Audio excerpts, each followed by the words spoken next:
Salam semua para tetua, jumpa lagi bersama Mimin, di channel Alurmu. Semoga para pendengar Alurmu selalu senantiasa dinaungi kebahagiaan, kesehatan, serta rejeki yang cukup.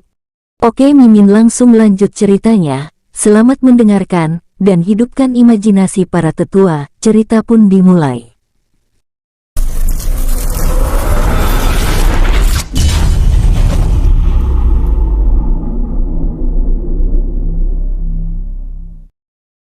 Setelah pertarungan 50 tahun yang lalu, terlihat Lin Tian duduk di kursi kaisar menatap semua penguasa yang hadir di sana dengan wajah agak jelek.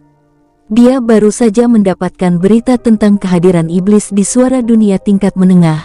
Yang lebih parahnya lagi, Lin Tian mendengar kalau hampir setengah populasi di sana hancur karena iblis-iblis itu. Kaisar, apakah ini ada hubungannya dengan Huang Zheng? Tanya Mo Gui serius menatap Lin Tian. Dia sudah mati saat bertarung denganku.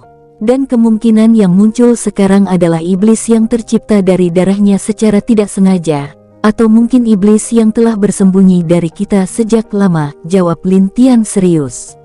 Dia telah bertarung dengan Huang Zheng dan dia dengan jelas melihat kalau pria itu telah mati dengan roh mata emasnya. Kaisar, apa aku boleh bicara? Ucap Huang Zi dengan hormat. Sejak keluarga Huang dibangun, mereka benar sangat setia kepada Lin Tian dan akibat dari kesetiaannya itu, Lin Tian memberi mereka hadiah, yaitu menghidupkan kembali Huang De. Sama dengan Dewa Neraka, dia juga telah memberi kesempatan untuk 4 dewa yang lalu untuk hidup kembali. Bahkan Lin Tian juga telah menghidupkan para dewa yang mati dalam perang sebelumnya, karena itulah semua penguasa sangat hormat kepada Lin Tian sebagai tuan dari kehidupan. Walaupun begitu, Lin Tian tidak menggunakan kekuatan hidup dan matinya untuk menghidupkan yang lain, karena dia melakukan itu juga adanya keadaan khusus. Dan itu juga termasuk dalam rencana Lin Tian agar kursi para penguasa tidak kosong. Silahkan, ayah mengatakan padaku kalau kemungkinan itu adalah suku yang sama dengan kami. Tapi orang yang menciptakan mereka adalah dewa iblis kuno. Ayah bilang kemungkinan suku iblis kuno telah bebas dari segel yang diberikan dulu oleh penguasa kehidupan. Itu karena sifat liar dan kejam yang mereka lakukan lebih daripada kami dulu yang membuat suku iblis kuno disegel, jawab Huang Zizi. Oh, ada seperti itu. Aku pikir iblis kuno tidak memiliki keturunan. Apa ayahku tahu tentang ini? Tanya Lin Tian. Kaisar Agung dan 2 Kaisar Agung lainnya mungkin tidak tahu masalah ini. Karena mereka diciptakan setelah menghilangnya ketiganya saat itu, dan sebenarnya jika mata emas memiliki ambisi untuk menelan seluruh makhluk hidup, maka Kaisar Iblis memiliki ambisi memperbudak makhluk hidup menjadi boneka mereka, jelas Huang Zizi serius. Ibliskah? Apakah ini suku baru? Menurutmu apakah mereka bisa diajak bicara? Tanya Lin Tian. Kemungkinan tidak, karena hati mereka berbeda dengan kami. Di dalam suku mereka bahkan ada tradisi yang lemah akan dimakan oleh yang kuat. Bukankah sudah wajar jika yang lemah akan dimakan yang kuat?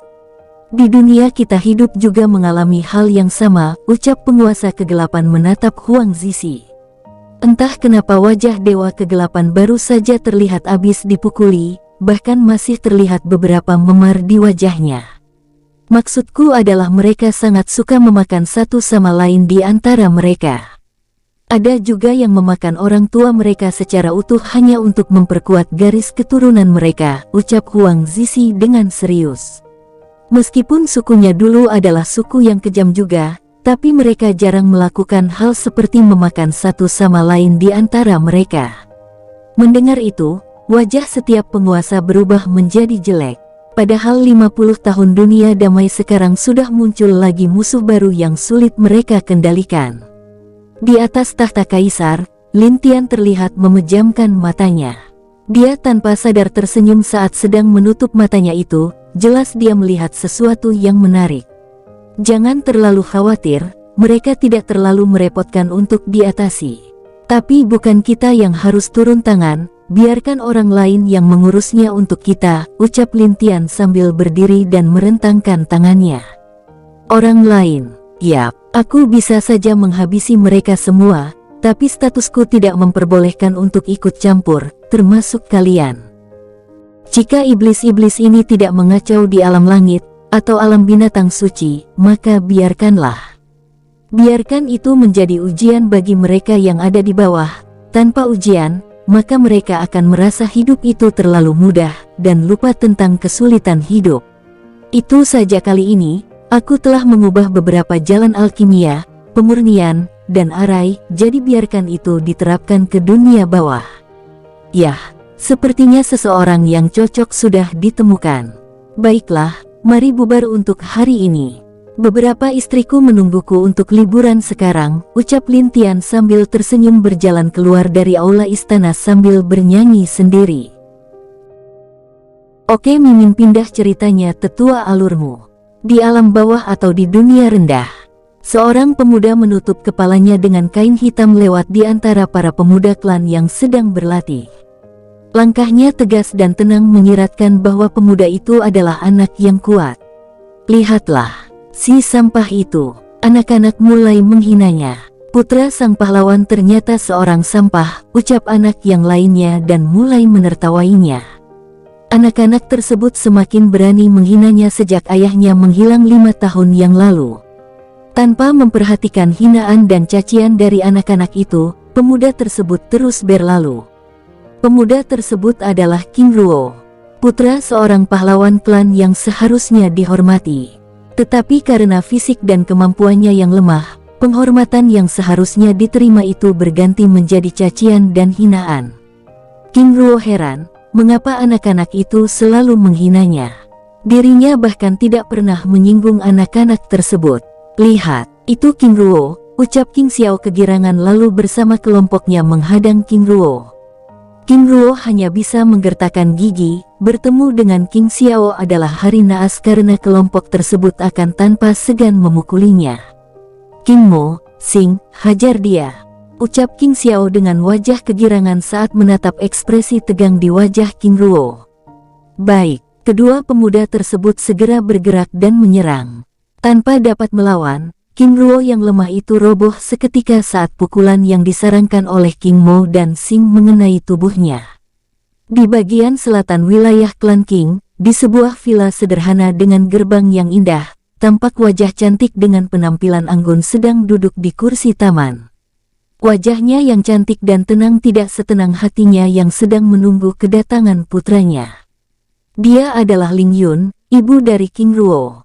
Tidak beberapa lama kemudian, yang ditunggu akhirnya datang. Ruo ayo masuk istirahat dulu, ucap wanita itu sambil menatap putra semata wayangnya dengan penuh kasih. Baik Bu, jawab King Ruo sambil menyeka keringat di keningnya. Tampak sebagian pakaiannya terlihat kotor. Ling Yun hanya bisa menatap putranya semata wayangnya dengan sedih lalu memasuki ruangan. Ibu, kapan ayah pulang? Tanya King Ruo sambil memasuki ruangan.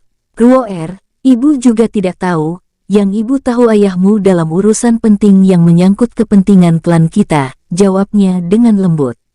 Ayo bersihkan diri dulu, setelah itu baru kita makan. Baik ibu, jawab King Ruo lalu bergegas pergi. Ruo maafkan ibu nak, ibu juga tidak tahu keberadaan ayahmu, gumam sang wanita itu sedih. Selama ini wanita itu juga selalu memikirkan suaminya tetapi di depan anaknya, dia tidak ingin menunjukkan kekhawatirannya. Sudah 5 tahun berlalu, tetapi tidak ada kabar sama sekali. Dirinya hanya tahu, bahwa sang suami baik-baik saja, terlihat dari kristal giok jiwa sang suami masih bersinar. Setelah selesai membersihkan diri, mereka berdua lalu makan bersama. Sambil menikmati makanan, Ruo di usiamu yang ke-15 tahun ini, apakah dirimu sudah siap memasuki pelatihan anggota klan? Sambil menatap dengan penuh kasih, King Ruo menatap ibunya beberapa saat lalu menghela nafasnya. Aku belum siap Bu, jawabnya lemah. Tapi ibu yakin kamu bisa nak, jawabnya menyemangati putranya. Baiklah, masih ada waktu 6 bulan lagi, aku akan berlatih lebih keras lagi. Ibu senang mendengarnya, sambil mengusap kepala King Ruo dengan lembut. Ibu, besok aku akan memasuki kawasan Gunung Petir untuk berlatih selama beberapa bulan. Baiklah, ibu mendukungmu, ucapnya walaupun hatinya khawatir. Dirinya sangat memahami kemampuan putranya, karena seberapa kuat dan kerasnya latihan itu, tidak pernah sama sekali berpengaruh pada kemampuannya, tetapi justru kemampuan fisiknya semakin lemah. Untuk anak seusianya, seharusnya King Ruo sudah di tingkat bumi puncak, tetapi tidak demikian. Walaupun demikian dia tetap mendukung putranya. Kota Perak. Keluarga King pada awalnya adalah keluarga aristokrat yang memiliki pengaruh cukup kuat di Kota Perak. Pengaruh mereka menurun secara perlahan setelah patriark mereka King Xia menghilang. Tidak ada yang tahu keberadaannya, bahkan para petinggi klan, sehingga keberadaannya menjadi teka-teki semua orang di dalam klan itu. Kota Perak merupakan salah satu kota besar di benua teratai biru yang berada di bagian barat benua. Selain Kota Perak, ada banyak kota lainnya seperti Kota Emas, Kota Langit, Kota Awan Biru, Kota Air dan Kota Angin serta banyak kota-kota kecil lainnya. Kota Perak, Kota Emas dan Kota Awan Biru merupakan kota utama. Ketiga kota tersebut merupakan kota yang cukup berpengaruh di benua teratai biru bagian barat. Kota Perak merupakan kota benteng dengan ornamen hiasan dari perak yang indah dengan luas puluhan kilometer. Kota tersebut dikuasai oleh 5 keluarga aristokrat dan 3 keluarga suci yang memiliki peran masing-masing untuk membantu Kota Perak menjadi kota yang kuat dan maju. Selain itu, ada banyak sekte yang terkenal seperti Sekte Kristal Abadi, Sekte Gunung Giok, Sekte Raja Wali Emas dan sekte-sekte kecil lainnya.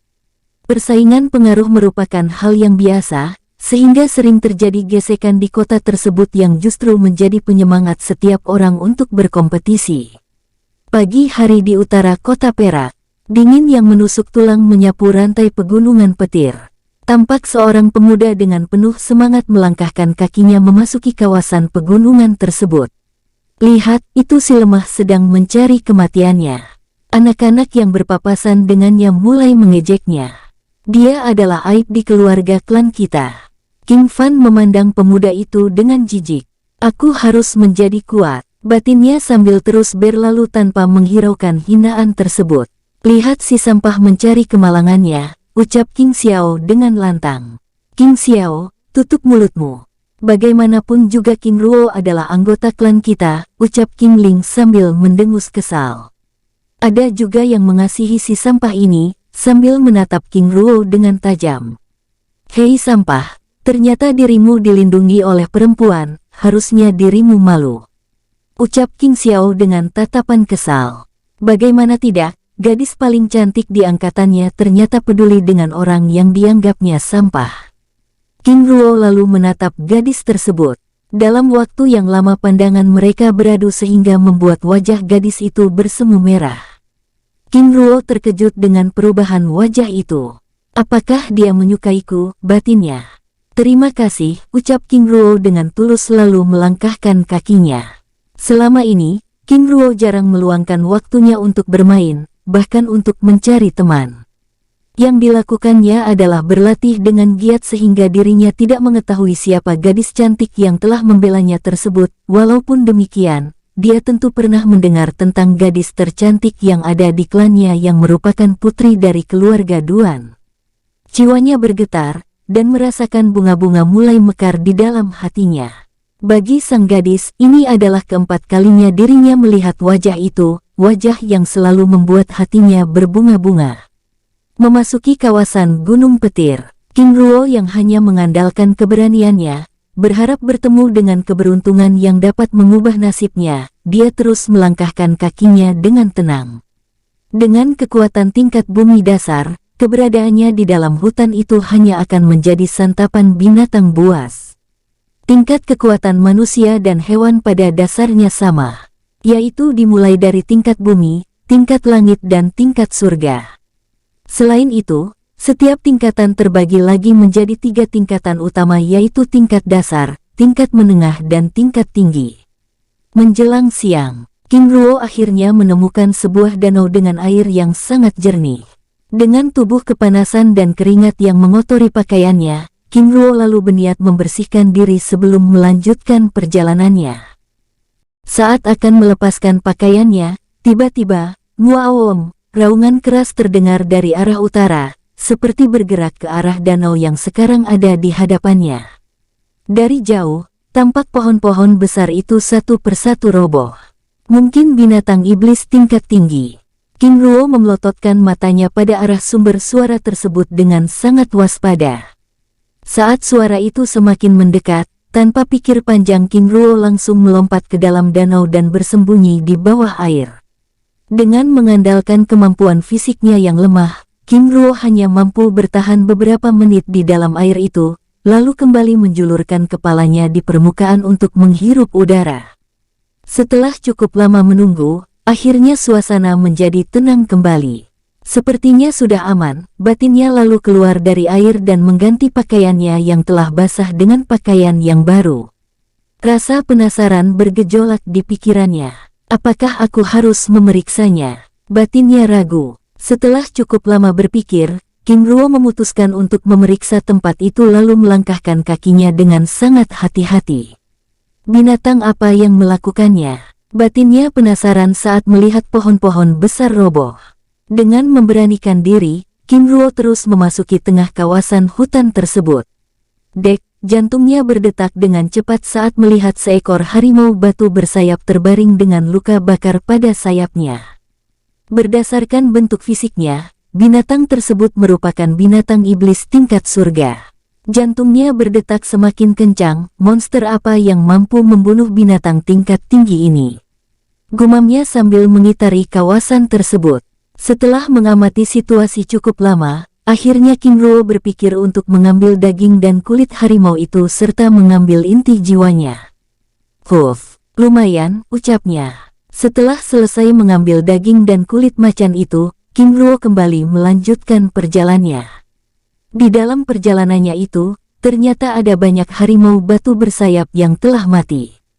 Dengan girang King Ruo kembali mengumpulkan kulit dan mengambil kristal jiwanya. Lumayan untuk dijual, ucapnya sekali lagi tersenyum senang lalu meneruskan perjalanannya. Karena terus melangkah, tanpa disadari King Ruo telah memasuki bagian dalam kawasan Gunung Petir, tampak kawasan puncak yang selalu tertutup kabut tipis dengan petir yang tiada henti menyambar kini telah terlihat. Kawasan Gunung Petir memang merupakan tempat latihan para murid yang ada di Kota Perak, tetapi itu hanya bagian luarnya saja. Sedangkan bagian dalam Gunung Petir adalah kawasan yang sangat berbahaya, dan terlarang bahkan kultivator tingkat surga tidak berani memasukinya. Ini aneh, mengapa tidak ada satu binatang pun yang aku jumpai? King Ruo kebingungan sambil terus melangkahkan kakinya. Wah, ada gua, sepertinya bagus untuk tempat tinggal dan berlatih, ucapnya sambil memasuki gua tersebut.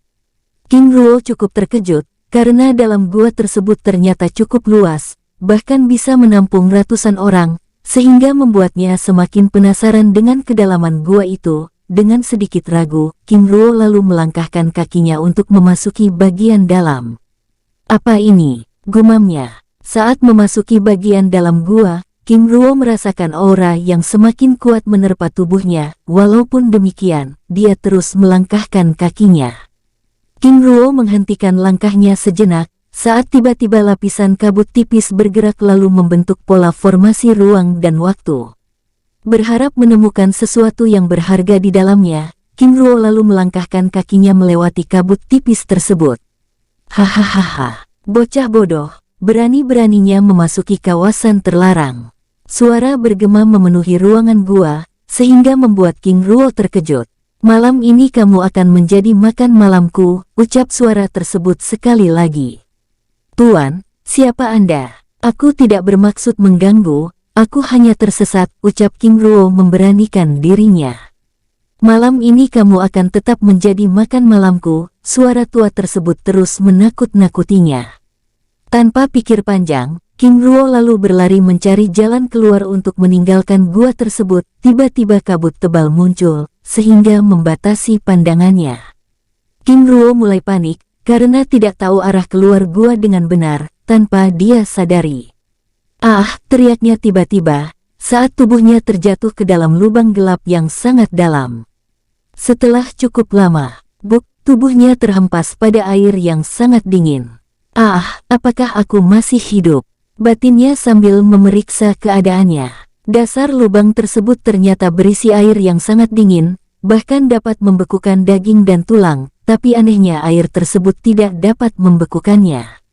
Tiba-tiba seorang pria tua menghampiri King Ruo yang sedang meringis menahan rasa sakitnya. Wajah tua itu terkejut saat melihat air sedingin es tersebut tidak berpengaruh pada tubuh King Ruo. Pria tua tersebut lalu melepaskan kekuatan mata langit yang dimilikinya untuk memindai tubuh King Ruo, sehingga membuatnya semakin terkejut. Apa? Tubuh tipe Kaisar Langit? Pria tua itu takjub lalu segera menolong King Ruo dengan menariknya dari air tersebut. Pria tua tersebut meletakkan ibu jarinya pada kening King Ruo. Dalam sekejap, semua luka dan sakit di tubuh King Ruo disembuhkan. Seperti mimpi, King Ruo tiba-tiba berada di sebuah istana indah yang megah. "Siapa namamu?" tanya pria tua tersebut dengan ramah. "King Ruo," jawabnya gugup. Siapa orang tua ini? Mengapa tiba-tiba menjadi ramah? Pikirannya terus berkecamuk. "Tuan, di mana kita?" tanya King Ruo. "Saat ini kamu berada di dalam dunia kecilku, dan ini adalah istana Phoenix Petir," jawabnya santai. Tanpa basa-basi, pria tua itu meminta King Ruo untuk menjadi muridnya. "Panggil aku Guru Luo Feng. Mulai saat ini, kau adalah muridku," ucapnya sambil tersenyum ramah sambil mengelus jenggot putihnya yang panjang. Dengan pandangan tidak percaya, King Ruo masih belum tersadar dari lamunannya. "Bagaimana menurutmu? Apakah kau bersedia? Apakah orang tua ini ingin mengerjaiku?" Batin King Ruo ragu. "King Ruo, apakah kamu bersedia?" tanya Luo Feng sekali lagi membuyarkan pikirannya. Setelah berpikir cukup lama, "Murid King Ruo bersedia guru," ucapnya lalu menangkupkan kedua tangannya dengan hormat, sambil berlutut 3 kali di depan pria tua tersebut. "Akhirnya setelah sekian lama, aku memiliki murid lagi," ucapnya dengan tawa bangga.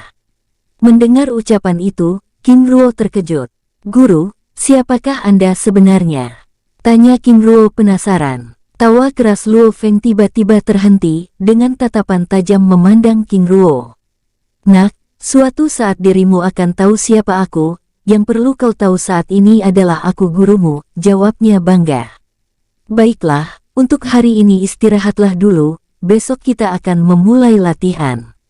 Silahkah pilih ruangan yang kamu suka. Saat ini, semua bagian dalam istana ini adalah milikmu." Setelah berkata-kata, pria tua itu lalu menghilang. King Ruo menggaruk kepalanya yang tidak gatal, mencoba untuk mencerna rentetan peristiwa absurd yang telah dilewatinya. Semuanya terasa mimpi. Apakah ini hanya mimpi? Tapi ini nyata. Pagi hari. "Ruo apakah kamu sudah bangun?" Suara Luo Feng membangunkan King Ruo. "Sudah guru," jawab King Ruo sambil keluar dari ruangannya. "Bagus-bagus, kita akan mulai latihan." Luo Feng lalu meraih King Ruo dan membawanya terbang dengan kecepatan tinggi ke puncak gunung. Jantung King Ruo berdetak kencang dengan tubuh bergetar. "Maaf, aku lupa." Sambil tertawa melihat wajah King Ruo yang pucat dengan tubuh bergetar, mereka berdua tiba di sebuah puncak gunung yang memiliki sebuah danau dengan air yang sangat jernih. "Kita akan mulai latihan. Pertama-tama aku akan melatih kekuatan fisikmu." Luo Feng lalu menjelaskan latihan yang akan dijalani oleh King Ruo. "Ini adalah danau petir. Aku ingin kamu berendam di dalamnya." Tanpa membantah, King Ruo lalu menuruti perintah gurunya tersebut dan memasuki danau petir. Awalnya hanya terasa dingin, setelah cukup lama, tiba-tiba petir mulai menjalar dan menyambar dari dalam air. Tubuhnya menjadi tegang dengan rasa sakit menjalar di sekujur tubuhnya. "Guru," teriaknya melihat ke arah Luo Feng dengan mata terpejam duduk di atas batu di tepi danau. "Tidak boleh keluar, tetap bertahan. Air danau itu tidak akan membunuhmu," jawabnya tanpa membuka mata. King Ruo menggertakkan giginya. Rasa sakitnya menjadi semakin bertambah kuat. Menjelang sore, King Ruo sudah tidak dapat bertahan lagi. Tiba-tiba pandangannya menjadi gelap dan kesadarannya hilang. Tengah malam, King Ruo terbangun dengan tubuh yang masih terasa sakit. Rintihnya sambil berusaha menggerakkan tubuhnya. Perutnya terasa perih karena keroncongan. King Ruo terkejut saat melihat di atas meja telah tersedia berbagai buah-buahan segar yang terlihat sangat menggiurkan. Kebetulan sekali, batinnya sambil meraih buah-buahan tersebut. Huok, buah apa ini? King Ruo terkejut saat merasakan buah tersebut yang rasanya tidak enak sama sekali. Rasa pahit, kecut dan sedikit asin benar-benar mengejutkan lidahnya. Buah itu harus kamu makan. Suara Luo Feng tiba-tiba muncul di samping King Ruo. Guru, buah apa ini? Tanya King Ruo penasaran. Ini buah persik abadi, merupakan buah langka yang hanya berbuah setiap 100 tahun sekali. Buah ini dapat meregenerasi kekuatan fisik, darah, tulang dan memperbaiki titik-titik meridian di tubuhmu. Jika buah ini dimakan oleh orang biasa, itu dapat meningkatkan kultivasi seseorang. Luo Feng menjelaskan. Buah ini memang terasa aneh, tapi semakin lama kamu mengunyahnya, maka rasanya akan berubah nikmat. Baik guru, jawab King Ruo lalu memakan buah itu kembali, dan mengunyahnya secara perlahan. Semakin lama King Ruo mengunyah buah tersebut, rasanya berubah menjadi manis dan nikmat. Guru, ternyata rasanya benar-benar nikmat, ucap King Ruo senang. Ini adalah buah-buah abadi. Jadi kamu perlu menyesuaikan lidahmu terlebih dahulu sebelum memakannya. Terima kasih guru, ucap King Ruo senang sambil melanjutkan makanannya. Luo Feng lalu menjelaskan buah-buahan tersebut mulai dari anggur bumi, apel emas dan buah kristal jiwa serta manfaatnya bagi kultivasi seseorang. Setelah merasa kenyang, King Ruo berniat istirahat kembali tetapi gurunya menghentikannya. King Ruo, apakah kamu akan bermalas-malasan untuk latihan? Tanya Luo Feng. Tidak guru, aku sebenarnya ingin berlatih, karena tubuh dan pikiranku telah menjadi segar, tapi aku tidak tahu latihan apa yang harus aku lakukan, jawab King Ruo. Jika demikian, baiklah. Aku akan membawamu ke aula kitab suci. Orang tua itu membawa King Ruo ke tempat ruangan yang sangat luas. Sekarang latihanmu adalah membaca semua kitab-kitab yang ada di dalam ruangan ini, mulai dari rak paling bawah. Ambil kitab dari bagian timur lalu ke bagian barat. Jelas Luo Feng. Ruangan tersebut terdiri dari 4 rak. Rak pertama berisi berbagai informasi dasar kultivasi, serta pengetahuan dasar lainnya. Rak tingkat 2 berisi berbagai jenis teknik bela diri. Rak ketiga berisi berbagai jenis arai dan teknik pembuatan senjata. Dan rak keempat berisi kitab suci teknik tingkat tinggi. Seperti tingkatan kultivasi, kitab suci juga memiliki tingkatannya masing-masing.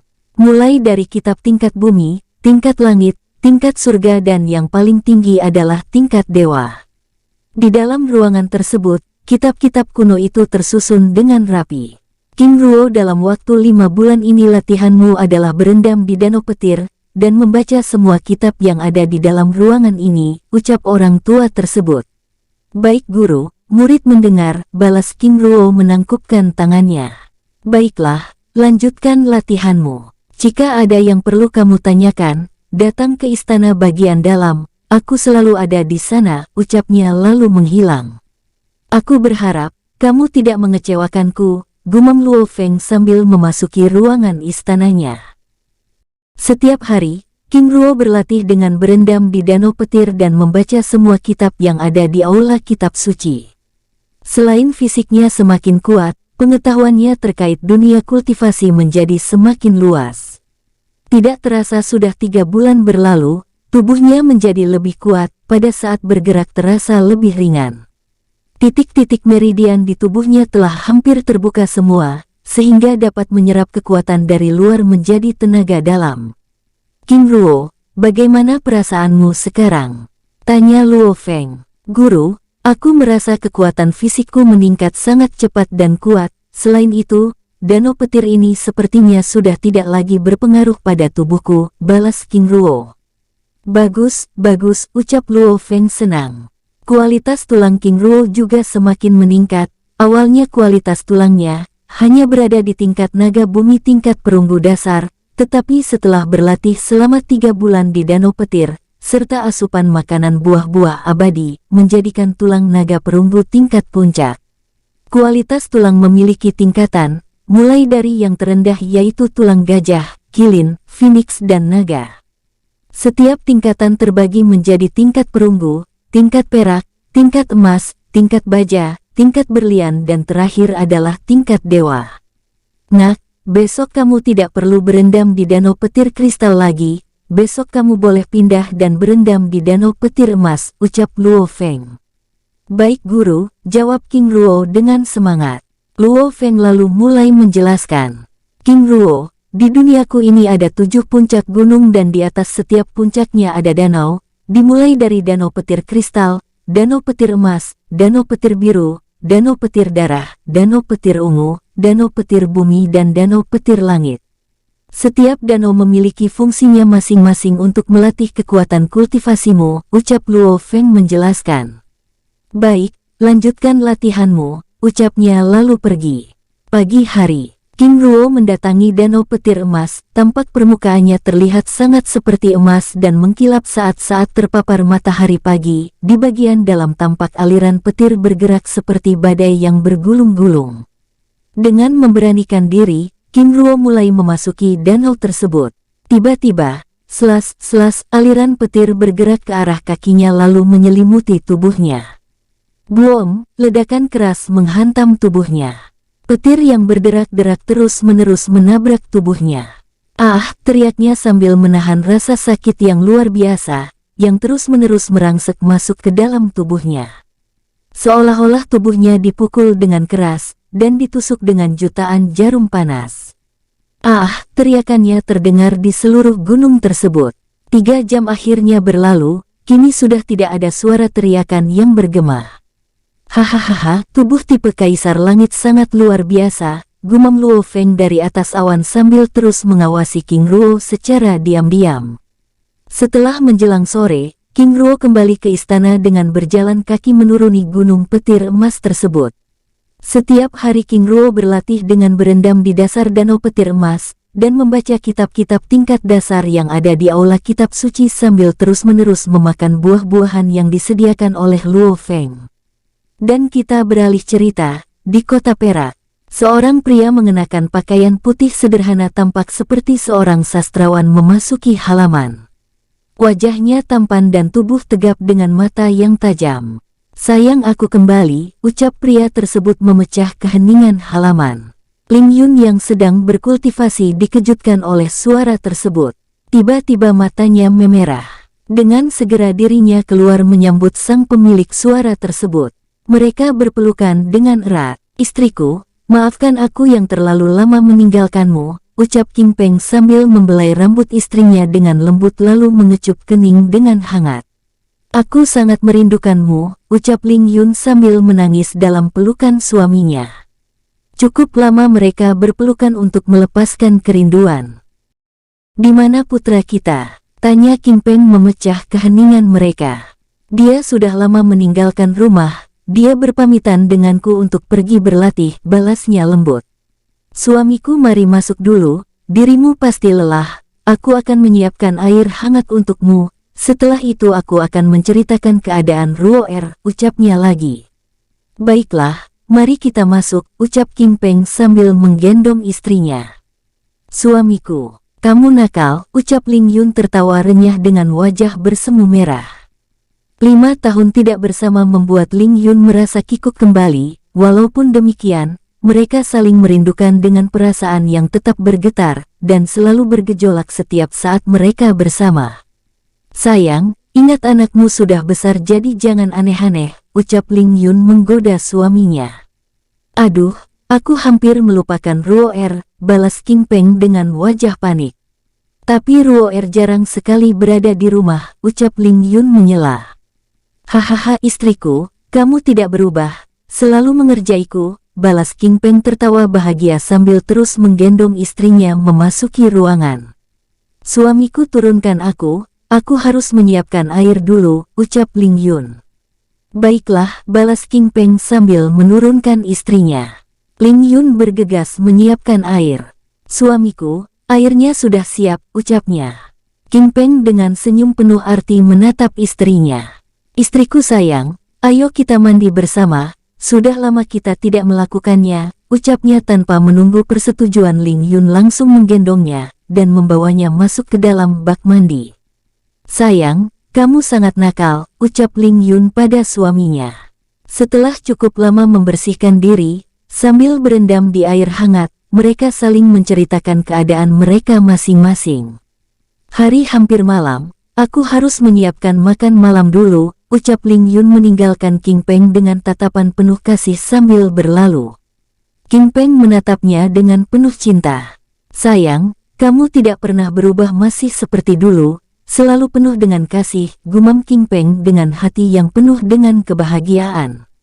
"Bagaimana keadaan Ruoer sekarang?" gumamnya dalam hati. Hatinya terasa mengganjal karena masih memikirkan King Ruo yang tidak ada di rumah. Dia tahu bahwa King Ruo mengalami permasalahan dengan kultivasinya.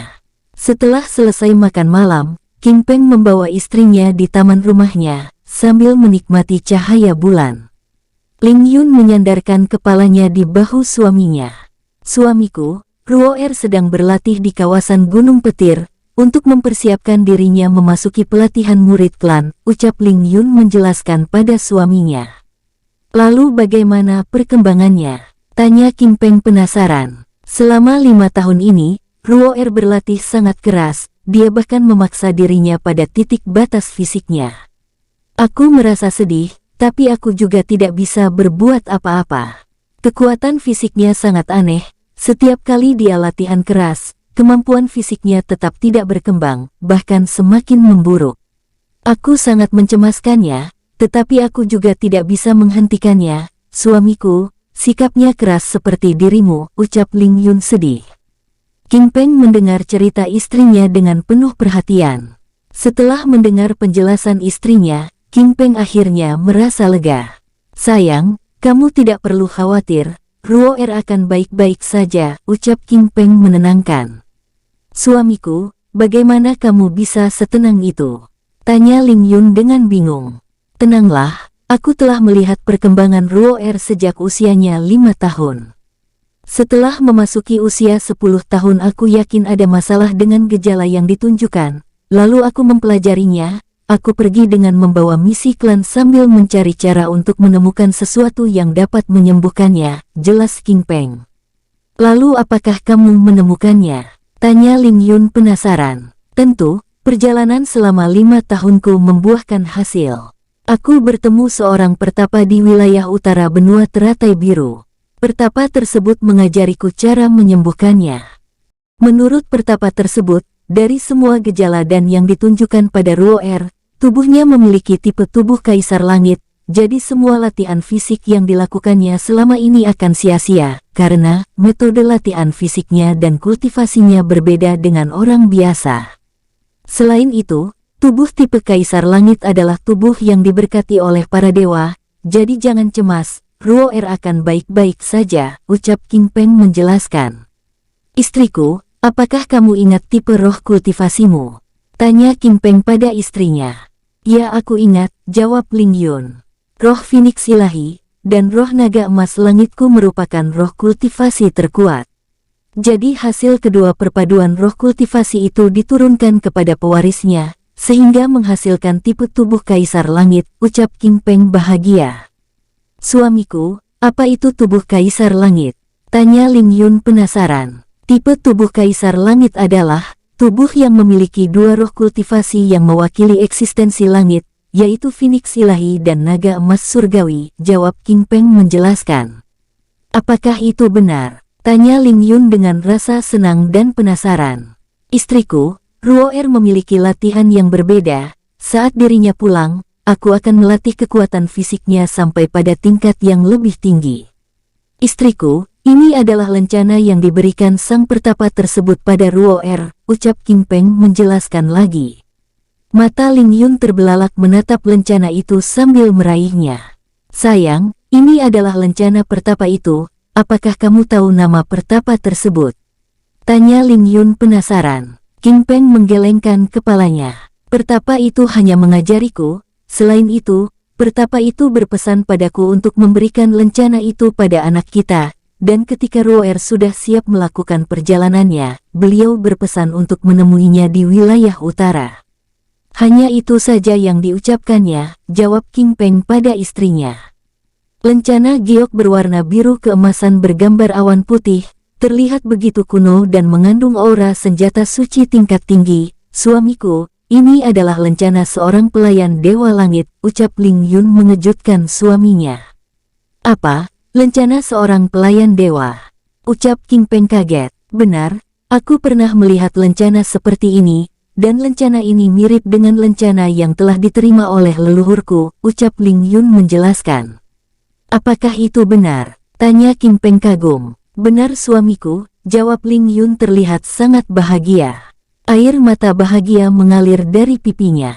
Akhirnya kita memiliki cara untuk melihatnya tumbuh menjadi kuat, ucap Ling Yun senang. Sayang, aku sangat senang, ucap King Peng lalu menggendong istrinya menuju tempat tidur. Suamiku, kamu semakin nakal, ucap Ling Yun dengan senyum manis di wajahnya. Hahaha, sudah 5 tahun kita tidak melakukannya. Aku rasa, Ruo Er sangat bahagia jika dia memiliki adik, ucap King Peng tertawa bahagia. Keesokan harinya, wanita anggun dengan kulit seputih giok itu terlihat sangat bahagia. Senyumannya yang indah kini semakin sering menghiasi wajahnya. Dia adalah Ling Yun, ibu King Ruo. Tingkat kultivasinya bagi banyak orang masih menjadi rahasia, karena tidak ada orang dapat melihatnya, hanya King Peng yang mengetahuinya. Teka-teki keberadaannya di klan King masih menjadi banyak pertanyaan bagi para petinggi klan, karena status suaminya King Peng sebagai orang penting di klan, tidak ada yang berani mengganggunya. Marga Ling di benua teratai biru khususnya di wilayah barat merupakan marga yang asing. Bagi kebanyakan klan, mereka berusaha menampilkan keberadaannya, tetapi tidak demikian dengan klan Ling. Klan Ling merupakan klan kuno di wilayah selatan benua teratai biru. Di wilayah selatan sendiri, namanya tidak banyak diketahui. Orang-orang selatan hanya tahu ada klan Ling di wilayah mereka, tetapi mereka tidak mengetahui keberadaannya. Membicarakan klan Ling adalah hal tabu. Walaupun tertidur pulas, senyum masih menghiasi wajahnya. Oh dewa, aku benar-benar pria yang sangat beruntung, ucap King Peng dalam hatinya sambil menatap wajah istrinya. Tiba-tiba matanya terbuka, tampak wajah suaminya menatapnya dengan lekat. Sayang, apa yang kamu lakukan? Ucapnya lembut. Aku sedang menatap wajah istriku, apakah tidak boleh, balasnya manja. Kalau begitu teruskanlah, aku melanjutkan tidurku, jawabnya lalu kembali memejamkan matanya. Sayang, lanjutkan tidurmu. Aku akan menuju aula misi untuk melaporkan kedatanganku, ucap King Peng sambil mengecup kening istrinya. Ling Yun membuka matanya dan terbangun. Baiklah, aku akan menyiapkan makanan. Setelah urusan selesai, segeralah pulang, ucapnya lembut. Baiklah, jawab King Peng segera pergi dan berlalu. Oke, Mimin geser tempat ceritanya tetua alurmu. Di wilayah selatan. Di perbatasan wilayah selatan dan wilayah barat terdapat sebuah samudera maha luas, dengan kekuatan korosit siap menghancurkan benda apa saja yang memasukinya. Samudera tersebut adalah samudera hitam yang melegenda dengan air berwarna kehitaman yang terus beriak dan bergelombang terkena terpaan angin. Di atas awan yang pekat, di atas samudera hitam tersebut, terdapat sebuah dunia kecil yang tersembunyi di sana. Dunia kecil itu terlindung oleh formasi arai penyebaran tingkat tinggi, yaitu formasi cakram langit Ling yang menjadi ciri khas klan Ling. Klan Ling merupakan klan kecil yang bukan berasal dari benua teratai biru, sehingga mereka terus-menerus menyembunyikan keberadaannya, sehingga apabila ada yang mengetahui keberadaannya, mereka akan diburu setidaknya ditangkap atau dibunuh. Di Istana Giok Biru, Patriark, 3 bulan yang lalu, para pengintai menemukan aura Dewi. Dia berada di wilayah barat pegunungan petir, ucap Ling Ho melaporkan. Awasi dan jangan bertindak gegabah. Tingkat kultivasi kalian bukan apa-apanya, ucap Ling Zong pemimpin klan Ling mengingatkan. Baiklah Patriark, ucap Ling Ho menangkupkan tangan dengan hormat lalu pergi. Akhirnya kami menemukanmu, ucap Ling Zong bergumam sambil mengelus janggut panjangnya yang putih. Yun Er, bagaimana kabarmu? Gumamnya sambil menerawang langit. Suasana hatinya menjadi tidak menentu. Dipenuhi rasa rindu, sakit, kecewa dan iba menggulung hatinya. Yang Ling Zong tahu bahwa putrinya tersebut baik-baik saja, karena batu giok jiwa Ling Yun yang disimpannya tetap bersinar. Yun apakah kau juga merindukanku atau justru membenciku? Ucapnya sedih. Dan Mimin geser ceritanya tetua alurmu. Di ruangan aula khusus misi klan King. Tetua King Ma, ucap King Peng menyapa dan mendatangi King Ma tetua yang mengurusi bidang misi klan dengan ramah. Akhirnya kamu kembali, ucap King Ma dengan penuh hormat. Apakah kamu telah menyelesaikan misi? Tanya King Ma. King Peng mengangguk, dia lalu menyerahkan sebuah kotak giok berwarna hijau pucat kepada tetua King Ma. Saat dia melihat isinya, matanya terbelalak. Hahaha, luar biasa kamu menemukannya. Permata emas jiwa naga ini sangat penting bagi klan kita, ucap King Ma dengan bahagia. Baiklah, hadiah apa yang kamu inginkan untuk pertukaran barang ini? Tanya King Ma. Aku masih menginginkan item yang aku inginkan sebelumnya, jawab King Peng. Baiklah, tunggu sebentar. Aku akan mengambil barangnya, ucap King Ma bergegas meninggalkan King Peng. 5 tahun sudah berlalu, tempat ini menjadi semakin luar biasa, ucap King Peng membatin sambil menilai aula misi klan yang terlihat semakin megah. King Peng, ini item yang kau inginkan, ucap tetua King Ma sambil menyerahkan kotak giok hitam, dan 130.000 kristal jiwa, sebagai harga pertukaran permata emas jiwa naga tersebut. Tetua, ini sangat banyak, ucap King Peng melihat kristal jiwa di dalam cincin penyimpanan yang diberikan King Ma. King Peng, sebenarnya pembayarannya masih kurang. Permata emas jiwa naga seharga 250.000 kristal jiwa. Sedangkan item yang kau inginkan senilai 100.000 permata jiwa. Jadi aku masih berhutang 20 kristal jiwa padamu, ucap King Ma menggaruk kepalanya yang tidak gatal. Tetua, kalau begitu baiklah, sisanya untuk Anda, ucap King Peng tulus. Tetua King Ma, aku akan undur diri, ucap King Peng sambil menangkupkan tangannya dan berlalu. King Peng, kamu selalu menjadi anak yang baik, gumam King Ma pada dirinya menatap punggung King Peng yang pergi meninggalkannya. Dan langsung kita menuju ke kediaman King Peng tetua alurmu. Sayang aku pulang, suara King Peng memasuki gerbang rumahnya. Suamiku, kamu sudah pulang, ucap Ling Yun menyambut kedatangan suaminya dengan senyum yang indah. Tempat tinggal keluarga King Peng juga disebut Villa Bambu Emas, karena wilayahnya berada di hutan bambu emas yang terhamparan ribuan meter. Villa Bambu Emas merupakan tempat yang terlindungi, dari langit, orang-orang tidak akan dapat menemukan villa tersebut, karena dilindungi oleh arai formasi penyebaran klan King, yaitu formasi petir angin. Selain sebagai arai pelindung, formasi petir angin juga dapat menjadi senjata penyerang.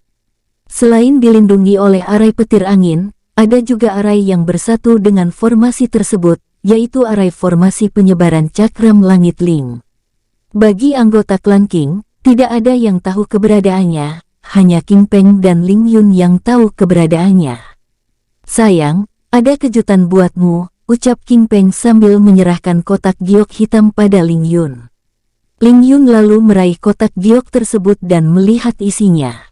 Kristal rantai penyatu jiwa, sayang, akhirnya kita memilikinya, ucap Ling Yun bahagia sambil memeluk suaminya mesra. Baiklah, simpan kotak itu, setelah Ruoer kembali, kita akan memulai ritualnya, ucap King Peng lembut. Kabar kedatangan King Peng di klan King menyebar dengan cepat. Setelah 5 tahun kepergiannya, akhirnya datang kembali. Anak-anak yang biasanya membuli King Ruo, mereka akan berpikir 3 kali untuk melakukannya lagi. Orang-orang di klan King tahu siapa King Peng, dia adalah seorang pahlawan dengan julukan Jari Naga Petir. Selain sebagai pahlawan klan, King Peng juga putra ke-7 patriark sebelumnya, sehingga membuat statusnya semakin penting di klan King tersebut. Keenam saudara King Peng juga merupakan pahlawan tangguh dengan kultivasi tingkat langit puncak. Dari ke-6 saudaranya, King Peng merupakan yang paling kuat, tingkat kultivasinya tidak terlihat dan selalu menjadi rahasia. Dengan tingkat kultivasinya, King Peng dapat menghancurkan musuhnya dengan serangan tunggal, dan dapat membunuh kultivator tingkat rendah lainnya dengan 1 jari. sehingga di kota Perak mungkin dirinya yang paling kuat. Kali ini keberadaannya di klan akan meningkatkan kembali pengaruh klan King di kota Perak. Selain itu, keenam saudara King Peng juga dalam tahap untuk menerobos kultivasi tingkat surga. Walaupun tidak ada perselisihan di antara ketujuh saudara tersebut, King Peng sengaja menarik diri dari keenam saudaranya, karena keberadaan istrinya yang tidak ingin rahasianya diketahui. Selain itu, Patriark King Xia dan mendiang ibu mereka, yaitu King Xin Hie juga selalu mengingatkan semua putranya untuk tetap menjaga rahasia. 7 putra Patriark klan King memiliki reputasi yang luar biasa di kota Perak. Ketujuh saudara tersebut saling mendukung dan melindungi satu sama lain. Dengan persatuannya itulah yang membuat klan King disegani di kota Perak. Saat ini, putra pertama Patriark klan King, yaitu King Long mengambil alih posisi sebagai pemimpin klan. Keberadaannya didukung penuh oleh keenam saudaranya, termasuk King Peng yang sangat menghormati saudara tertuanya. Sayang, makanannya sudah siap, mari kita makan dulu, ucap Ling Yun membawa suaminya masuk untuk makan. Suasana akan sempurna jika ada ruoer, gumam King Peng sambil menikmati makanan kesukaannya. Sebagai seorang kultivator, Ling Yun juga sebagai seorang istri dan seorang ibu, sikapnya anggun serta memiliki kemampuan memasak yang luar biasa. Sayang, bagaimana kabar saudara pertama dan yang lainnya? Ucap King Peng sambil menikmati makanannya. Suamiku, setelah makan, kita bisa mengunjungi saudara-saudaramu, bagaimana? Ucap Ling Yun. Baiklah, itu ide yang luar biasa, balasnya bahagia. Dan Mimin geser ceritanya tetua alurmu. Di aula utama klan King. Di sana sedang diadakan pertemuan.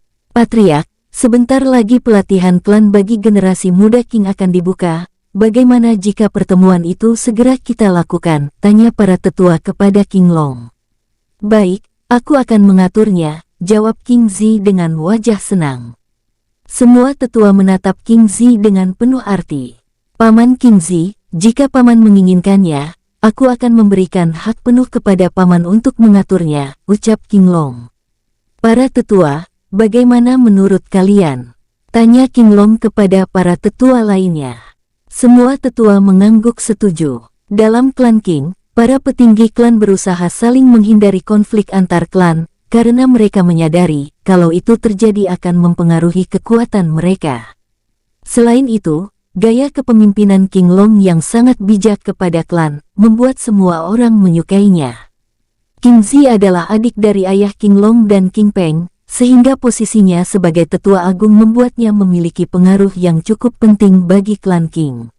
Sikap King Zi kadang menjengkelkan, itu merupakan ketidaksenangannya atas posisi patriark yang diambil alih oleh keponakannya. Dia merasa yang lebih berhak adalah dirinya, tetapi posisinya tidak didukung oleh tetua yang lain, sehingga membuatnya memendam keinginannya. Menyikapi situasi tersebut, akhirnya King Zi mau tidak mau harus mendukung King Long. Patriark, 2 bulan lagi Sekte Gunung Emas akan membuka perekrutan murid baru, bagaimana kita menyikapinya? Selain itu, perekrutan tersebut bertepatan dengan pembukaan pelatihan murid klan kita. Tanya tetua King Yoh dengan wajah bingung. King Long mengurutkan keningnya. Lalu bagaimana kalian semua menyikapinya? Apakah perekrutan pelatihan murid klan dimajukan atau diundur, agar tidak terjadi tabrakan? Jika dimajukan, banyak anggota klan yang tidak dapat ikut serta. Jika diundur, kita tidak mengetahui bibit unggul yang dapat ikut berpartisipasi pada perekrutan murid Sekte Gunung Emas, ucap King Long. Sekte Gunung Emas merupakan sekte besar yang berada di jantung benua biru. Setiap 100 tahun sekali, sekte akan merekrut murid-murid di kota-kota besar di benua teratai biru, tetapi hanya kota-kota tertentu yang mendapat kunjungannya. Di jantung benua biru, ada 7 sekte utama yaitu, Sekte Jiwa Abadi, Sekte Kura-Kura Hitam, Sekte Gunung Emas, Sekte Cahaya Bintang, Sekte Langit Kegelapan, Sekte Gunung Salju dan Sekte Cahaya Ilahi. Ketujuh sekte tersebut adalah sekte raksasa yang menguasai benua teratai biru. Selain ketujuh sekte utama, ada ratusan sampai ribuan sekte kecil lainnya. sehingga dapat menjadi murid Sekte Gunung Emas merupakan suatu kehormatan dan kebanggaan bagi klan, karena dapat menambah pengaruh klan. Hahaha, luar biasa, ucap suara memecah keheningan aula. Seorang pria tampan ditemani wanita anggun dan cantik dengan gaun merah memasuki aula membuat semua mata tertuju padanya. Saudara ketujuh, selamat datang, ucap King Long tertawa bahagia saat melihat adik bungsunya telah kembali. Kehadiran King Peng membawa angin segar, tampak semua orang merasa senang dengan kedatangannya. Saudara ketujuh dan saudari ipar silahkan duduk, ucap King Long dengan wajah cerah mempersilahkan. Maaf sebelumnya karena mengganggu pertemuan penting ini, awalnya aku hanya ingin menemui saudara pertama, tetapi tidak tahu ada pertemuan hari ini, ucap King Peng sambil menangkupkan tangannya. King Peng, kami justru merasa senang dengan kehadiranmu, ucap tetua King Yu tulus. Baiklah kita lanjutkan pertemuan kita, ucap King Long lalu menjelaskan tujuan pertemuan pada King Peng. Baiklah, aku faham, jawab King Peng. Saudara ketujuh, apa tanggapanmu? Tanya King Long. Menurutku, sebaiknya pembukaan pelatihan murid klan segera dimulai, karena kita masih memiliki waktu beberapa minggu lagi. Segera umumkan pemberitahuan pada semua murid. Untuk para murid klan yang sedang berlatih di luar, serta tidak dapat kembali, kita bisa mengagendakan acara menyusul tahun, ucap King Peng. Tampak semua orang setuju dengan ide tersebut. Mengingat pentingnya perekrutan murid Sekte Gunung Emas, kita akan memulai penerimaan pelatihan murid klan 3 minggu lagi. Harap para tetua segera menyebarkan informasi. Aku harap semua keluarga cabang di kota-kota lain juga jangan sampai dilewatkan, ucap King Long. Paman King Zi, aku menyerahkan acara ini secara penuh kepada Paman, ucap King Long yang diikuti anggukan para tetua. Baiklah, pertemuan ini kita akhiri, ucap King Long lalu semua orang yang berada di dalam ruangan itu membubarkan diri. Klan King yang ada di kota Perak adalah klan utama yang merupakan keturunan langsung dari leluhur King. Selain di kota Perak, ada juga anggota klan cabang di kota-kota kecil lainnya. Menurut sejarah, ribuan tahun yang lalu, saat benua teratai biru dalam era kekacauan, leluhur King yang entah dari mana tiba-tiba muncul dan memulai memerangi kekuatan-kekuatan jahat yang ada di wilayah barat, sehingga sang leluhur King dianggap sebagai seorang pahlawan dengan kekuatan tanpa tanding yaitu kekuatan formasi penyebaran petir angin. Ribuan tahun berlalu, keturunan leluhur King menjadi semakin banyak, sehingga menghadirkan klan utama dan klan keluarga cabang di beberapa kota-kota lainnya. Simbol klan King dilambangkan dengan lingkaran petir angin sebagai legitimasi kekuatan dari leluhur King. Dan kembali ke aula. Saudara ketujuh, apa kabarmu? Tanya King Long sambil menghampiri dan memeluk adiknya. Saudara pertama, kabarku luar biasa, jawabnya sambil memeluk kakaknya juga. Adik, maaf selama ini aku tidak terlalu memperhatikan keluargamu, aku terlalu sibuk mengurus klan. Sejak kepergian ayah, aku merasa ingin menyerahkan posisiku pada adik kedua, tetapi dia menolak, bahkan aku pernah menawari posisiku pada semua saudara kita, tetapi mereka semua menolaknya. Adik ketujuh, aku berencana menyerahkan posisiku padamu, bagaimana tanggapanmu? Ucap King Long, aku tidak berniat dan aku juga tidak berbakat. Kakak pertama, mengenai keinginanmu, aku juga mau mengingatkan, bahwa amanat ayah yang menginginkan dirimu menjadi patriark tidak dapat diubah. Ayah percaya padamu, maka jagalah kepercayaan itu, tegas King Peng. 50 tahun berlalu, sejak kepergian King Xia, tidak ada yang tahu bagaimana kabarnya dan di mana dirinya berada. Saat itu, King Xia yang merupakan patriark King Clan tiba-tiba menghilang. Dengan kultivasi tingkat surga level puncak, mustahil ada yang dapat mencelakainya. Hanya saja hilangnya King Xia berpengaruh pada reputasi klan King. Hehehehe, adik ketujuh, terima kasih mengingatkanku, bahkan aku hampir lupa. Jika kau tidak mengingatkan, mungkin aku sudah lupa. Karena aku sibuk mengurus klan, tingkat kultivasiku tidak berkembang, aku bahkan tidak memiliki waktu untuk pelatihan tertutup, ucap King Long kecut. Ngomong-ngomong, bagaimana kabar Ruo Er? Tanya King Long. Ruo Er saat ini dalam pelatihan di Gunung Petir, jawab Ling Yun. Apa, Gunung Petir? Adik ipar, tidakkah kamu tahu Gunung Petir adalah gunung terlarang ketujuh di wilayah barat? Bahkan aku tidak mengizinkan King Hye Long dan King He Long berlatih di kawasan terlarang tersebut, ucap King Long memandang adiknya dengan penasaran. Wajah King Peng dan Ling Yun tampak tenang membuat King Long semakin penasaran. Kakak pertama, aku tahu, tapi bagaimana aku dapat menahannya, sedangkan kau sendiri tahu sifat keras kepalanya keponakanmu itu. Selain itu, saat ini aku yakin dia juga sedang baik-baik saja, jawab Ling Yun menenangkan kakak iparnya. Aku khawatir dengan kondisi fisik Ruo Er yang tidak stabil. Aku harap tingkat pelatihannya dapat meningkat, ucap King Long. Kakak pertama, bagaimana kabar saudaraku yang lain? Tanya King Peng mengalihkan pembicaraan mereka. Saudara ketujuh, mereka semua dalam pelatihan tertutup untuk menerobos tingkat surga, jawab King Long senang. Baguslah, semoga saudara kita dapat menjadi kultivator tingkat surga, ucap King Peng senang. Mereka bertiga lalu melanjutkan pembicaraannya hingga menjelang malam. Dan Mimin geser ceritanya, tetua alurmu. Ruo Er, bagaimana kabarmu? Tanya Luo Feng. Melihat kegigihan tekad dan semangat King Ruo, Luo Feng menjadi semakin menyayangi King Ruo. Sikapnya yang penuh hormat dan tegas mengingatkan dirinya pada putra semata wayangnya. Tiba-tiba air matanya menetes. Guru, maafkan aku yang membuatmu kecewa, saat ini aku benar-benar belum dapat membanggakanmu, ucap King Ruo penuh dengan kesedihan. Hatinya tiba-tiba pedih melihat lelaki tua itu tiba-tiba menangis. Ruo Er, kamu tidak melakukan kesalahan apapun. Saat ini aku sangat bahagia, itu sebabnya aku menangis, ucap lelaki tua itu tiba-tiba memeluk King Ruo. King Ruo merasakan kedamaian. Jiwanya dipenuhi dengan kekuatan yang tiba-tiba entah dari mana membuat tubuhnya merasa hangat dan nyaman. Ada kehangatan kasih sayang dalam pelukan orang tua tersebut, membuat dirinya mengingat ibu dan ayah yang ditinggalkannya. Ruo Er, maukah kamu menjadi putraku? Tanya lelaki tua tersebut dengan mata berkaca-kaca. Guru, walaupun kita belum lama bersama, aku sudah menganggapmu sebagai guru dan ayahku. Sikap dan tindakanmu tepat seperti ayahku, dan aku tidak menolak menjadi putramu, jawab King Ruo.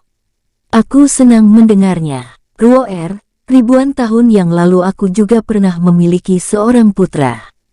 Seorang pahlawan jenius dengan bakat luar biasa. Namanya Luo Jian. Karena konflik dalam keluarga mengakibatkan peperangan hebat dalam klan, akhirnya dirinya tewas mengorbankan diri. Yang lebih menyakitkan adalah dia mati untukku. Jika dia tidak mati, dia bisa menjadi penguasa agung karena dia memiliki tipe tubuh Kaisar Langit, ucapnya sambil menatap King Ruo. Guru, apa artinya itu? Putraku dan dirimu sama-sama memiliki tipe tubuh Kaisar Langit. Selama ribuan tahun akhirnya aku menemukanmu di benua teratai biru yang kecil ini, ucapnya sambil menatap King Ruo. Apakah kau mungkin reinkarnasi putraku? Tidak ada yang tahu, ucapnya sambil matanya menerawang ke langit. Ruo Er, sebelumnya aku minta maaf karena pernah menakutimu dengan ingin memakanmu. Apakah kau tahu? Kami makhluk ilahi terlarang memakan tubuh manusia, ucap Luo Feng sambil tertawa, saat mengingat pertama kali bertemu King Ruo. Guru, aku tidak menyimpannya di dalam hati, jawab King Ruo. Ruo Er, dunia yang kita tempati saat ini adalah dunia kecil yang kuciptakan sendiri. Dunia ini kubuat seperti dunia di mana aku berasal, di mana auranya hampir sama dengan dunia asalku. Dunia kecil ini hanya bisa dimasuki melalui rantai pegunungan petir melalui gua yang dirimu masuki. Yang mengherankan adalah formasi penyebaran di pintu masuk selama ratusan ribu tahun tidak ada yang dapat menemukannya bahkan memasukinya. Untuk periode yang sangat lama ini, hanya dirimu satu-satu manusia yang dapat datang di duniaku ini, ucap Luo Feng menjelaskan. Ruo Er, kamu tahu alasannya? Tidak guru, jawab King Ruo penasaran. Itu karena tipe tubuh Kaisar Langit, ucap Luo Feng lembut. Melalui latihan yang keras, kemampuan fisik King Ruo kini telah berubah menjadi sangat kuat. Tanpa menggunakan jurus khusus dirinya dapat mengalahkan kultivator tingkat bumi lapisan puncak. Tulangnya sudah mencapai tulang naga perak tingkat puncak yang satu tahap lagi mencapai tulang naga emas. Sehingga kekuatan pukulannya menjadi luar biasa. Hahaha, tipe tubuh Kaisar Langit memang luar biasa, ucap Luo Feng bangga. Ruo Er, sudah waktunya dirimu untuk memilih jurus, aku akan membantumu. Baik guru, jawab King Ruo. Ruo Er, aku ingin melihat semangat rohmu, sehingga kamu dapat memilih jurus yang sesuai. Letakkan tanganmu pada kristal astral. Baik guru, jawab King Ruo meletakkan tangannya pada kristal astral tersebut. Tiba-tiba kristal astral bersinar. Di belakang tubuh King Ruo, muncul dua makhluk yang mewakili eksistensi keberadaan dewa, yaitu Phoenix Api dan Naga Emas Surgawi. Kedua roh itu terlihat tenang dan saling melengkapi. Setelah itu, warna kristal astral berubah warna menjadi hijau, biru, terus berubah menjadi merah lalu berubah lagi menjadi warna emas.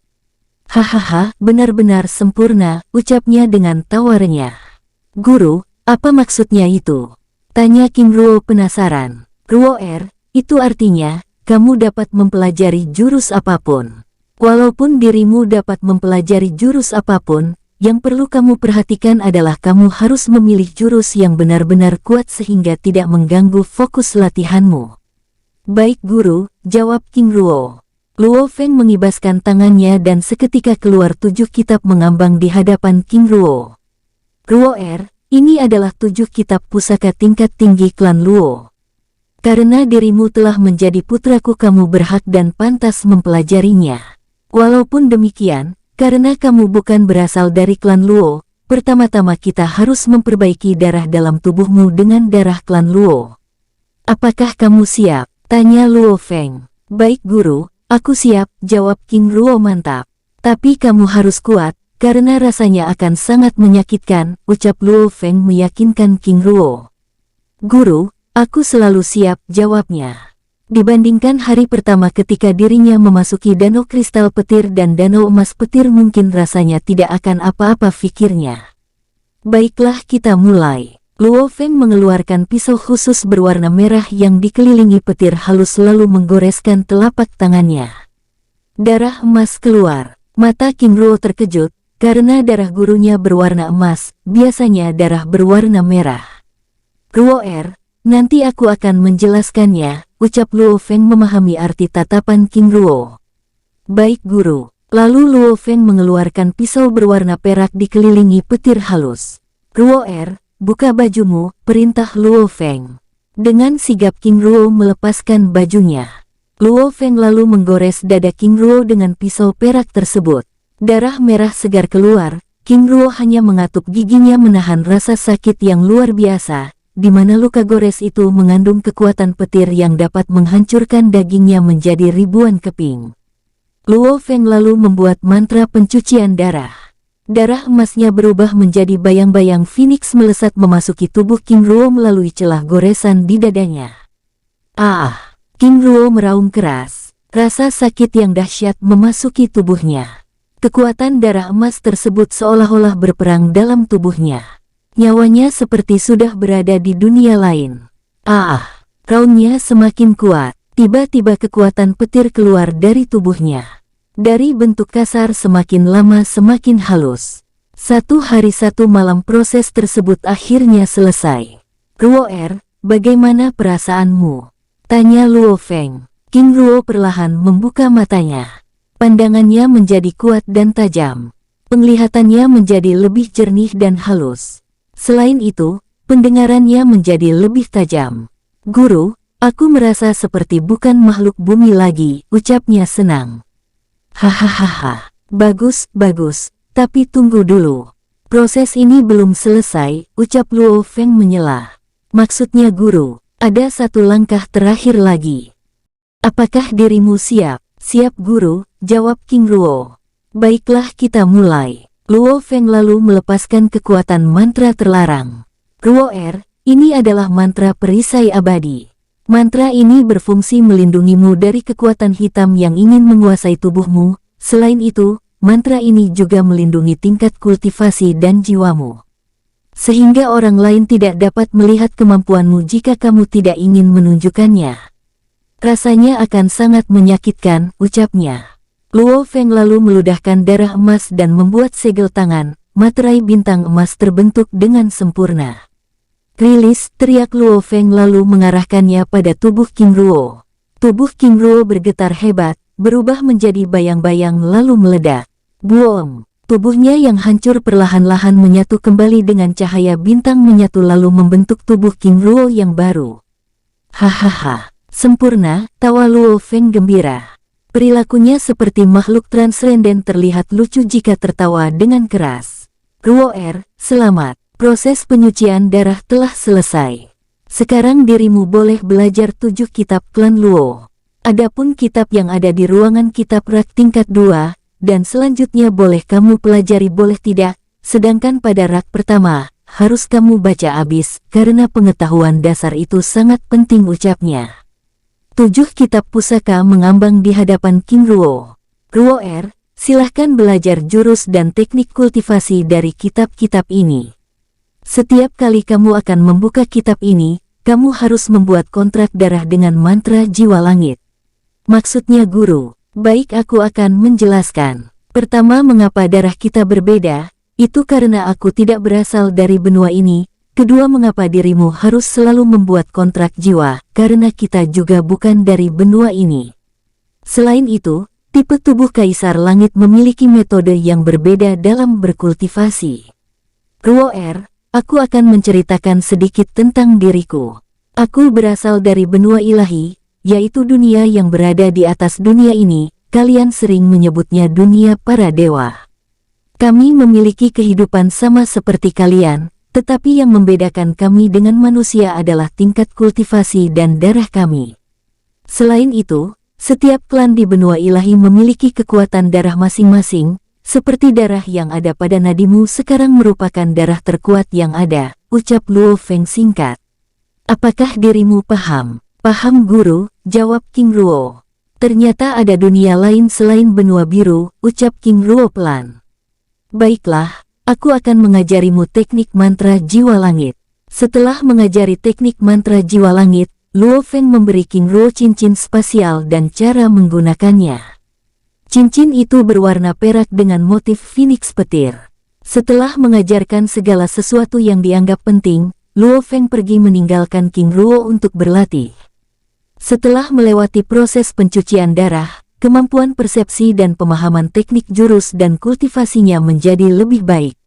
Dengan kecerdasannya, memahami sebuah jurus dan teknik menjadi luar biasa. King Ruo mengeluarkan 7 kitab dari cincin penyimpanannya. Seketika itu 7 kitab mengambang, dan King Ruo lalu memilih kitab teknik kultivasi. Sebelum mempelajarinya, King Ruo harus membuat kontrak jiwa dengan kitab tersebut. Kitab teknik kultivasi berisi ratusan teknik kultivasi. Dalam kitab tersebut dijelaskan teknik latihan, keunggulan dan kelemahannya. Dengan fokus, selama 3 hari 3 malam tanpa jeda, akhirnya King Ruo memutuskan untuk mempelajari teknik kultivasi kekuatan jiwa. Menurutnya, teknik itu sesuai dengan semangat rohnya. Keunggulan teknik tersebut adalah dapat menguatkan kekuatan jiwa dan kekuatan fisiknya 2 level lebih kuat dari tingkat kultivasi biasa. Selain itu dapat meningkatkan kekuatan jiwa dan fisik dengan seimbang, sedangkan kelemahannya adalah kenaikan tingkatnya lambat, sehingga memerlukan waktu yang lama. Dengan semangat yang dimiliki, tantangan kultivasi bagi King Ruo tidak menjadi masalah. Yang tidak disadari oleh King Ruo adalah ketujuh kitab yang dimilikinya adalah kitab suci transenden yang tidak pernah dipelajari oleh manusia lainnya. Ruo kamu dapat memilih tempat manapun untuk berlatih kultivasi, ucap Luo Feng yang seperti angin tiba-tiba berada di samping King Ruo. Ini adalah kristal jiwa dan item lainnya untuk membantumu berlatih kultivasi, ucapnya sambil menyerahkan cincin spasial kepada King Ruo. Di dalam cincin spasial, terdapat ratusan ribu atau jutaan kristal jiwa menggunung. Ayah, ini, mata King Ruo terkejut melihat pemberian gurunya. Ambillah, aku harap ini dapat membantumu, katanya lalu pergi. Hahaha. Terima kasih ayah, ucapnya senang. Di atas langit, Luo Feng meneteskan air matanya. Muridnya memanggilnya dengan ayah. Hah, sudah ribuan tahun akhirnya ada yang memanggilku ayah, ucapnya lirih. Matanya berkaca-kaca bahagia melihat murid sekaligus putra angkatnya yang sangat senang. Aku harap kau menjadi kebanggaanku, ucapnya lalu menghilang. King Luo masih tertegun melihat jumlah batu kristal yang diterimanya, jumlahnya yang hampir mencapai jutaan menumpuk di dalam cincin penyimpanannya. Hahaha ayah, terima kasih, ucapnya lalu pergi ke pegunungan petir kristal. Gunung Petir Kristal Jiwa. Di Gunung Kristal Jiwa, King Luo mulai berlatih kultivasi dengan menggunakan teknik kultivasi jiwa dewa. Dengan wajah tenang dan damai, dirinya duduk bersila di dalam danau petir kristal tersebut. Dia masih ingat ketika pertama kali memasuki danau tersebut, dirinya dibombardir oleh kekuatan petir danau untuk melatih kekuatan fisiknya. Dulu dirinya tidak pernah memasuki bagian tengah danau, tetapi saat ini, kekuatan dahsyat petir tersebut seolah-olah tidak berpengaruh padanya. Dan waktu pun berlalu. Di kota Perak, khususnya di klan King, suasana begitu meriah. Hari perekrutan pelatihan murid klan dimulai. Banyak para generasi muda berdatangan untuk ikut berpartisipasi. Selain itu, murid-murid dari klan cabang juga terlihat antusias. Semua penginapan yang ada di klan King penuh oleh para murid dan pemimpin klan cabang dari setiap kota. Panggung pertempuran berwarna hijau dengan lantai giok berwarna biru, menampilkan suasana elegan dan gahar secara bersamaan. Para petinggi klan, dan semua anggota klan yang terlibat, masing-masing sibuk dengan tugasnya demi kelancaran acara tersebut. Selain para anggota klan, para tamu undangan dari luar klan juga sudah datang. Ada perwakilan dari masing-masing 4 keluarga aristokrat dan 3 keluarga suci, serta sekte-sekte di kota Perak. Suasana klan King begitu hidup. Ribuan penonton dari berbagai klan, serta klan undangan dari 4 keluarga klan aristokrat yaitu keluarga Zhou, Ting, Liu dan Duan, dan 3 keluarga suci yaitu keluarga Ming, Tang dan Lin, serta perwakilan 3 sekte utama di kota Perak telah hadir untuk menyaksikan acara-acara tersebut. Aku akan pasti terpilih menjadi murid utama, ucap King Xing dengan angkuh sambil memandang rendah murid-murid dari klan cabang. Tidak hanya King Xing, King Xiao dan King Mu juga menunjukkan kesombongannya dengan mencibir murid-murid lainnya. Di dalam klan King, tidak diajarkan perilaku tersebut, tetapi entah mengapa selalu ada generasi yang seperti itu. Dengan status sosial serta tingkat kultivasinya yang dianggap tinggi, King Xing merasa dirinya dapat melakukan apa saja. Tidak jauh dari King Xiao, duduk 2 wajah kembar yang tampan dengan senyum yang selalu mekar saat bertatapan dengan siapa saja. Sikapnya sangat tenang dan jauh dari kata sombong, menjadikannya disukai setiap orang.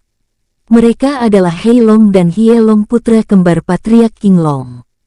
Kehadiran kedua pria tampan tersebut seakan-akan menjadi ikon kehadiran generasi King Clan yang sesungguhnya. Lihat, itu putra kembar patriark. Wajahnya begitu tampan, bisik seorang gadis pada murid gadis lainnya. Jika aku memilikinya, betapa bahagianya hatiku, ucap Liu Chang sambil menatap Fan Fan yang terus membicarakan kedua putra kembar patriark tersebut. Selain Fan Fan, banyak gadis-gadis lain yang membicarakan dan mengaguminya. Dari sekian banyak gadis, hanya King Ling yang tidak terpengaruh.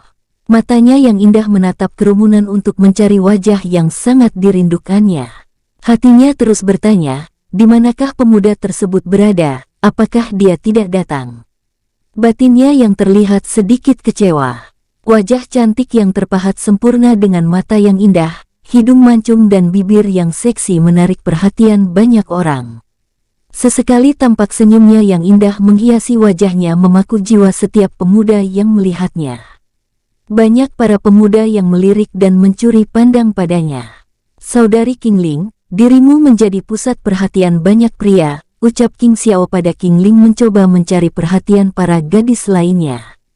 King Fan yang duduk di samping King Xiao juga berusaha menunjukkan sikap ramahnya untuk menarik perhatian para gadis lainnya. Di kursi utama para petinggi klan, King Peng dan istrinya Ling Yun juga hadir untuk melihat acara tersebut. Banyak generasi muda yang memperhatikan pasangan tersebut karena duduk di kursi para petinggi klan. Bagi orang-orang klan utama, mereka semua sudah tahu King Peng, tetapi bagi keluarga cabang, jarang ada yang mengenalnya. Wajah yang tampan dan wanita yang cantik sungguh pasangan yang sempurna, gumam kerumunan memperhatikan mereka. Tampak sesekali senyum ramah muncul di wajahnya sehingga siapa saja yang melihatnya merasa nyaman. Mimin geser ceritanya, tetua alurmu.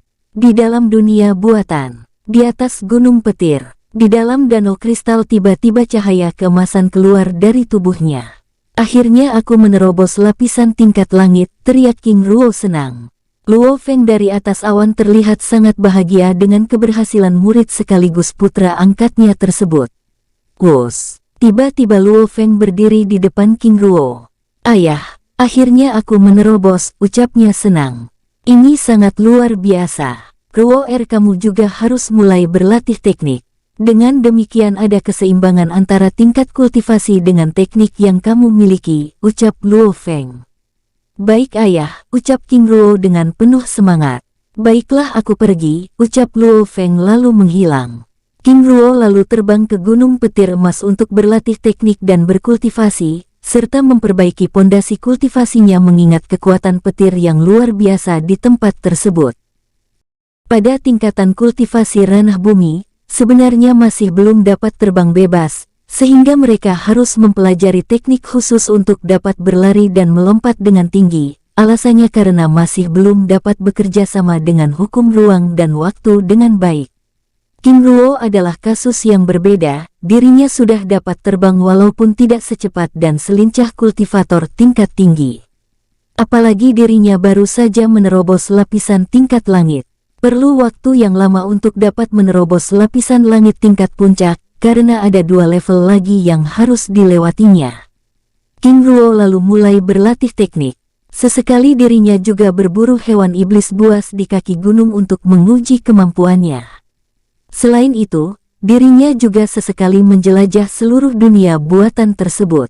Walaupun dikatakan dunia buatan, dunia petir Phoenix ternyata sangat luas di mana ada banyak gunung, danau, dan hamparan hutan luas lainnya. Dari atas langit, dengan sabar Luo Feng selalu mengawasi perkembangan anak angkatnya. Dan Mimin geser lagi ceritanya, tetua alurmu.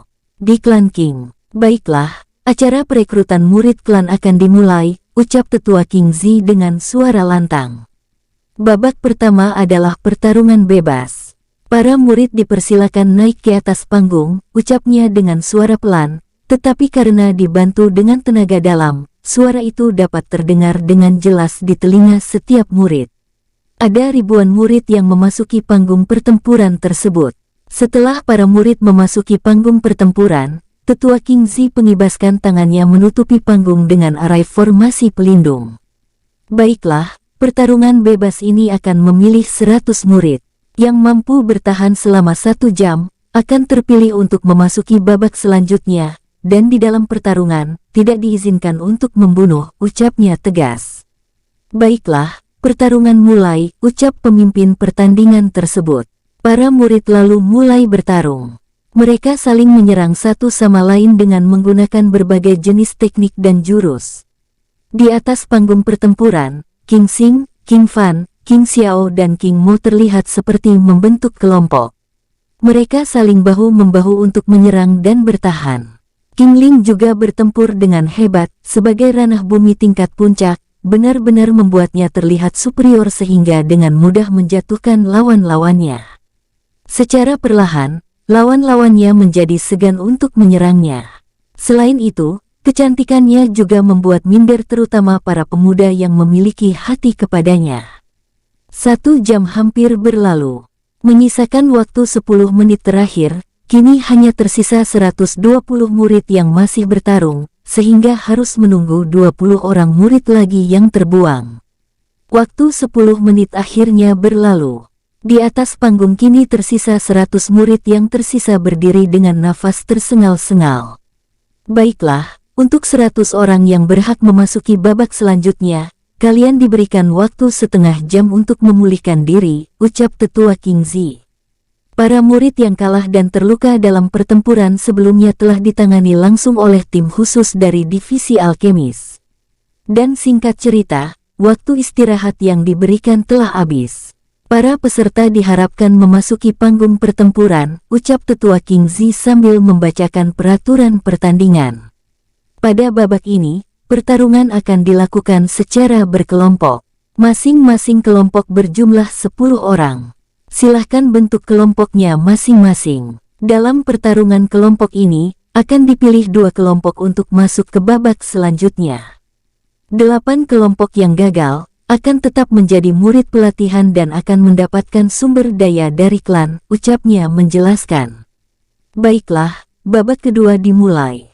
Pertarungan terus berlanjut, hingga akhirnya menyisakan 2 kelompok di atas panggung pertempuran. King Xiao dan kelompoknya mendominasi. Sedangkan kelompok kedua juga cukup kuat. Saudari King Ling, aku harap di pertemuan selanjutnya, aku tidak akan menahan diri, ucap King Xiao yang merasa kesal pada King Ling yang tidak mau bergabung dengan kelompoknya. Mereka sama-sama memiliki kekuatan tingkat bumi puncak, jadi King Ling dan King Xiao sama-sama memasuki babak selanjutnya. Baiklah, aku juga tidak akan menahan diri, jawab King Ling sambil tersenyum menjawab tatapan kesal tersebut. Babak terakhir akan dimulai. Kali ini pertarungan akan dilakukan secara individu. Dari 20 orang, 10 orang pemenang peringkat 1-10 akan menjadi murid inti, sedangkan 10 orang dari peringkat 11-20 akan menjadi murid batin. Waktu pun berjalan. Pertempuran luar biasa terus berlanjut hingga secara perlahan matahari mulai memasuki peraduannya. Akhirnya pertempuran berakhir. Posisi pertama diraih oleh Yang Gang, putra pertama King Huo Zun, saudara kedua Patriark King Long. Peringkat kedua diraih oleh King Ling. Sedangkan King Xiao harus puas di posisi ketiga. Peringkat keempat diraih oleh Jun Sui, seorang murid dari keluarga cabang. Sedangkan King Fan dan King Mo harus puas di urutan ke-9 dan ke-10. Kedua puluh murid yang terpilih merasa senang dan bangga, karena mereka akan mendapatkan pelatihan dan sumber daya yang luar biasa dari klan. Baiklah, pemilihan murid tingkat bumi hari ini telah selesai. Aku juga mengumumkan, dalam waktu 1 bulan ke depan, 3 besar terpilih hari ini akan mengikuti kompetisi pemilihan murid Sekte Gunung Emas, ucap King Zi lantang. Apa? Pemilihan murid Sekte Gunung Emas? Semua penonton menjadi gaduh, mereka terkejut dengan berita tersebut. Mereka tidak menyangka bahwa para pemenang akan mengikuti kompetisi menjadi murid sekte besar yang bergengsi tersebut. Baiklah, para pemenang dan hadirin sekalian, silahkan kembali untuk beristirahat. Besok kita akan memilih murid tingkat langit, ucap King Zi mengakhiri acara tersebut. Para tetua dan petinggi klan serta para tamu undangan merasa puas dengan pertempuran yang ditampilkan hari ini. Mereka dikejutkan dengan bakat-bakat yang luar biasa. Sebelum pergi, King Ling masih berusaha mencari King Ruo. Dia benar-benar tidak datang, ucapnya sedih lalu pergi. King Peng dan Ling Yun juga kembali ke Villa Bambu Emas. Bersambung, sampai ketemu di episode selanjutnya. Semoga kalian semua selalu terhibur, dan terima kasih.